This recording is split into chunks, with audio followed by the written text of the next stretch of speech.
Hello नमस्कार। आज आपला यूट्यूब चॅनलवरती स्वागत आहे। आज आपण आलूचे पराठे करणार आहे। आता बघा आलूच्या पराठ्याला काय काय साहित्य लागतात। सगळ्यात आधी मी आलू घेतलेले आहे 5-6, त्याला मी उकडून घेतलेले आहे। त्याच्यानंतर सांबार घेतलेला आहे, त्याला बारीक कापून घेतलेला आहे। 1 वाटी दही घेतलेला आहे खट्टा। त्याच्यानंतर 1 मोठी वाटी कणिक घेतलेली आहे। आता सगळ्यात आधी काय करायचे, आपल्याला आलूला बारीक करून घ्यायचे आहे।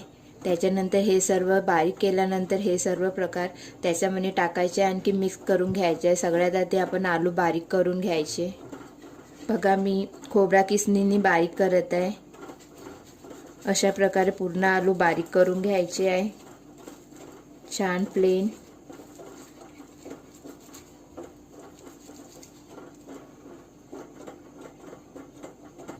बघा पूर्ण आलू मी बारीक करून घेतलेले आहे। त्याच्यानंतर आपण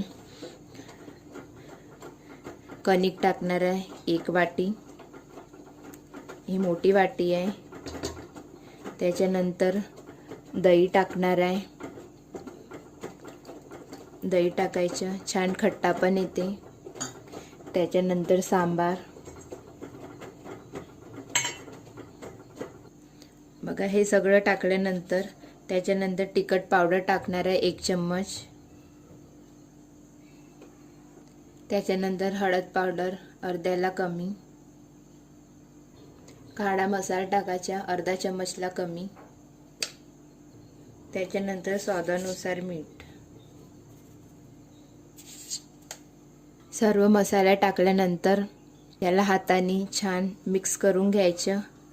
आधी पाणी टाकायचे नाही, कारण की दही राहतात। आधी पूर्ण मसाले मिक्स करून घ्यायचे। त्याच्यानंतर आपल्याला पाणी लागला तर घालायचं। बघा मी आता थोडा थोडा पाणी टाकणार आहे। मी दहीच्याच वाटीत पाणी घेतलेला होता। थोडा थोडा पाणी टाकून याचे छान गोळा करून घ्यायचं। बघा पूर्ण मी छान गोळा बनवलाय। बघा किती सॉफ्ट नरम झालेला आहे।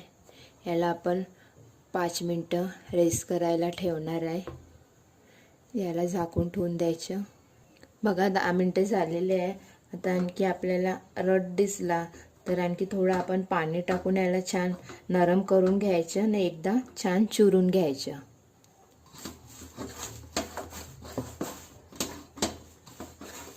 अजून एकदा